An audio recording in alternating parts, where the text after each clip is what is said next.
Hello दोस्तों, आप सभी का फिर से स्वागत है हमारे यूट्यूब चैनल में। चलिए आज के जीके के टॉप प्रश्न पढ़ते हैं जो लगभग परीक्षा में रिपीट होते रहते हैं। तो आज का पहला सवाल है, बूंदी के गढ़ पैलेस में चित्रशाला का निर्माण किसने कराया था? तो देखिए, जो पैलेस है बूंदी का गढ़ पैलेस, उसका निर्माण तो कराया था राव रतन सिंह हाड़ा ने। लेकिन हमसे पूछा गया है जो पैलेस में चित्रशाला का निर्माण है वो किसने कराया था? किस शासक को ऐसा लगा कि मेरे महल महल में चित्रशाला भी होनी चाहिए? तो वो थे महाराज उम्मेद सिंह। ऑप्शन डी यहाँ पर बिल्कुल सही होगा।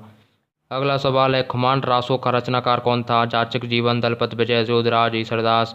जो खुमान रासो है जिसमें जो शासक हुए थे चित्तौड़ के खुमान नामक, तो उनके युद्धों का यहाँ पर चित्रण किया गया है खुमान रासो के अंदर, जिसके रचनाकार कौन थे? दलपत विजय। अगला सवाल है, विक्रम संवत के किस माह में गणगौर का त्यौहार मनाया जाता है? यहाँ पर आपसे पूछ लिया जाए हिंदी पंचांग के अनुसार गणगौर का त्यौहार कब मनाया जाता है? बात एक ही है। गणगौर का त्यौहार मनाया जाता है चैत्र माह में शुक्ल पक्ष को, और चैत्र माह में शुक्ल पक्ष की तृतीया को गणगौर का त्यौहार मनाया जाता है। अगला सवाल है, तेजाजी के पुजारी को क्या कहा जाता है? शरणागत, सोहड़, घोड़ला और देवजी। तेजाजी के पुजारी को कहते हैं घोड़ला। ऑप्शन सी यहाँ पर बिल्कुल सही होगा। और सवाल यहाँ पर बनते हैं, तेजाजी की जो चबूतरा है उसको क्या बोलते हैं? तेजाजी के चबूतरे को बोलते हैं थान। और तेजाजी की जो घोड़ी है उसका नाम था लीलन। और सवाल यहाँ से बनता है, ये जो तेजाजी का मंदिर कहाँ पर है और उनका मेला कहाँ पर लगता है? तो वो मेला और मंदिर यहाँ पर उनका है पर्वतसर में, जो कहाँ पर है? नागौर जिले के अंदर। तो ये सवाल यहाँ से बनते हैं, आप इनको याद कर लीजिएगा। वीडियो अच्छी लगे तो वीडियो को लाइक शेयर जरूर कर दें। भूप सिंह का संबंध किस आंदोलन से था? बेगू किसान आंदोलन, बिजोलिया किसान आंदोलन, बूंदी किसान आंदोलन और बीकानेर किसान आंदोलन। तो भूप सिंह गुर्जर इनका वास्तविक नाम है, और जिन्हें हम जानते हैं विजय सिंह पथिक के नाम से।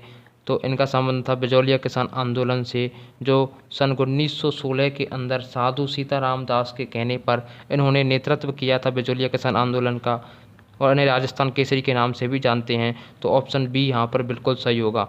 अगला सवाल है, अकबर ने चित्तौड़ के दुर्ग पर अधिकार कब किया था? 15 अक्टूबर 1562, 23 अक्टूबर 1567, 25 फरवरी 1568, 15 जून 1572। तो अकबर ने चित्तौड़ के दुर्ग पर कब्जा किया था। तो अकबर ने जब सेना भेजी थी तो लगभग 4 महीने तक चित्तौड़गढ़ दुर्ग के चारों ओर वो घेराबंदी करके रखे थे। और फिर उसके बाद जब 25 फरवरी 1568 को अकबर ने यहाँ पर चित्तौड़ दुर्ग पर कब्जा कर लिया था, और उस समय चित्तौड़ के शासक थे राणा उदय सिंह। कुंभलगढ़ दुर्ग का शिल्पी कौन था? यहाँ पर कुंभलगढ़ दुर्ग का वास्तुकार कौन था? वास्तुकार और शिल्पी का कार्य क्या होता है? ये इमारतों की जो डिजाइन तैयार की जाती है ये वास्तुकार और शिल्पी ही करते हैं। इनको चित्र और कैसी मूर्तियाँ वहाँ पर होनी चाहिए और सारा निर्माण इनकी देखरेख में ही किया जाता है। तो कुंभलगढ़ दुर्ग का जो शिल्पी हैं वो है मंडन। ऑप्शन डी यहाँ पर बिल्कुल सही होगा। जो कुंभलगढ़ दुर्ग है किस जिले के अंदर है? ये है राजसमंद जिले के अंदर। मेवाड़ के किस शासक को शिशु अवस्था में पन्नाधाय ने अपने पुत्र का बलिदान देकर बचाया? राणा प्रताप, राणा कुंभा, राणा उदय सिंह और राणा मोकल। तो उस समय मेवाड़ का शासक बनना चाहता था बलबीर, और उसे मारना था राणा उदय सिंह को, क्योंकि तभी वो शासक बन सकता था। जब वो राणा उदय सिंह, उस समय राणा उदय सिंह की उम्र काफ़ी छोटी थी, शिशु अवस्था में ही वो थे। तो उस समय जैसे ही जो बलबीर राणा उदय सिंह को मारने आया था, तो यह बात उनकी दाई माँ पन्नाधाय को पता चली। तो उन्होंने अपने पुत्र चंदन को जो उदय सिंह के बिस्तर पर सुला दिया उदय सिंह की जगह पर, और उदय सिंह को फलों की टोकरी में छिपाकर महल से बाहर निकाल दिया गया। और जैसे ही बलबीर हत्या करने के लिए आया था, उदय सिंह समझकर वो चंदन की हत्या करके चला गया, और वीर माँ पन्नाधाय ने उस अपने पुत्र की मृत्यु पे एक आंसू तक नहीं निकाला। ऐसी गाथा आपको हमारे राजस्थान में ही देखने को मिल सकती है। तो अपने पुत्र का बलिदान देकर वीर पन्नाधा माँ ने राणा उदय सिंह को बचाया था। ऑप्शन सी यहाँ पर बिल्कुल सही होगा। ऐसी जो स्वामी भक्ति निभाई है मेवाड़ के प्रति वीर माँ पन्नाधाय ने, उनके चरणों में मेरा कोटि कोटि नमन। किस नगर को झीलों की नगरी कहा जाता है? अलवर, उदयपुर, जयपुर और बांसवाड़ा। तो सबसे ज़्यादा झील जो हैं उदयपुर ज़िले के अंदर हैं, तो इसलिए उदयपुर ज़िले को बोला जाता है झीलों की नगरी। अगला सवाल है, राजस्थान में प्रोजेक्ट टाइगर का आरंभ निम्न में से किस वन्यजीव क्षेत्र में किया गया था? सरिस्का अभ्यारण्य, रणथंभौर अभ्यारण्य, केवलादेव अभ्यारण्य और मुकुंदरा हिल्स। जो राजस्थान में प्रोजेक्ट टाइगर का आरंभ किया गया था, जो टाइगर जब कम हो रहे थे तो उसकी सुरक्षा में जो टाइगर प्रोजेक्ट आरंभ किया गया था वो किया गया था रणथंभौर जीव अभ्यारण्य में, जो है सवाई माधोपुर के अंदर। तो ऑप्शन बी यहाँ पर बिल्कुल सही होगा। अगला सवाल है, जल महल स्थित है मानसागर झील में, रामगढ़ झील में, तालकटोरा झील में और माओठा झील में। तो जल महल है जो झील के बिल्कुल बीचों बीच में बना हुआ है, तो वो जल महल किस झील में बना हुआ है? तो वो बना हुआ है मानसागर झील में। ऑप्शन ए यहाँ पर बिल्कुल सही होगा, जो है जयपुर जिले के अंदर। अगला सवाल है, राजस्थान के प्रथम राज्यपाल कौन थे? गुरुमुख निहाल सिंह, संपूर्णानंद शास्त्री, सरदार हुकम सिंह, सरदार जोगेंद्र सिंह। जो राजस्थान के प्रथम राज्यपाल बने थे वो बने थे सरदार गुरमुख निहाल सिंह। ऑप्शन ए यहाँ पर बिल्कुल सही होगा, जो बने थे 1 नवंबर 1956 को। अगला सवाल है, रानी जी की बावड़ी राजस्थान के किस जिले में है? बूंदी, बीकानेर, जयपुर और जोधपुर। तो रानी जी की बावड़ी जो है बूंदी जिले के अंदर है, और बूंदी को ही क्या कहा जाता है? बावड़ियों का शहर। मूसी महारानी की छतरी कहाँ स्थित है? बीकानेर, जोधपुर, अलवर और रामगढ़। तो मूसी महारानी की छतरी जो 2 मंजिला छतरी है और उसमें बताया जाता है कि वो 80 खंभों की छतरी है, तो वो है अलवर जिले के अंदर, जिसका निर्माण कराया गया था सन 1815 के अंदर।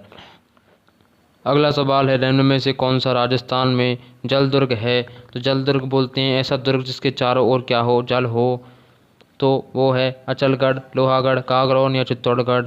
तो वो है कागरौन दुर्ग, जो झालावाड़ जिले के अंदर है। तो ऑप्शन सी यहाँ पर बिल्कुल सही होगा। अगला सवाल है, बालाथल ऐतिहासिक स्थल कहाँ पर है? सीकर में, उदयपुर में, भीलवाड़ा में और हनुमानगढ़ में। तो बालाथल जो सभ्यता है, जो उत्खनन किया गया था, बालाथल ऐतिहासिक स्थल जो है उदयपुर जिले के अंदर। ऑप्शन बी यहाँ पर बिल्कुल सही होगा।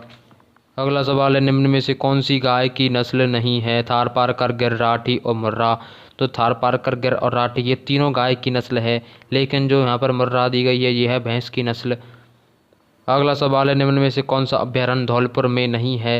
रामसागर अभ्यारण्य धौलपुर में है, केसरबाग अभ्यारण्य भी धौलपुर में है, वन विहार अभ्यारण्य भी धौलपुर में है, और शेरगढ़ अभ्यारण्य यहाँ पर धौलपुर में नहीं है, यह है बारां जिले के अंदर। तो यहाँ पर ऑप्शन डी पर आप टिक कर ले। अगला सवाल है, राजस्थान में मरुस्थल का विस्तार किस दिशा में हो रहा है? पूर्व से पश्चिम, दक्षिण से उत्तर, पश्चिम से पूर्व और उत्तर से दक्षिण। तो जो राजस्थान में मरुस्थल है वो है पश्चिम दिशा में, और जब वो आगे बढ़ रहा है तो पश्चिम दिशा से बढ़ रहा है पूर्व दिशा की ओर, तो अपन बोल सकते हैं पश्चिम से पूर्व। ऑप्शन सी यहाँ पर बिल्कुल सही होगा। दक्षिण पूर्वी राजस्थान में स्थानांतरित कृषि को किस नाम से जाना जाता है? बालरा, खालरा, टापरा और झूमरा। तो दक्षिण पूर्वी राजस्थान में जो कृषि की जाती है वो होती है स्थानांतरित कृषि। एक ज़मीन पर खेती कर ली, उसके बाद उसे छोड़ दिया जाता है और फिर दूसरी ज़मीन पर खेती की जाती है, तो उसे स्थानांतरित कृषि या फिर अपन झूमिंग कृषि उसे बोल सकते हैं। उससे स्थानीय भाषा में जानते हैं बालरा के नाम से। तो ऑप्शन ए यहाँ पर बिल्कुल सही होगा।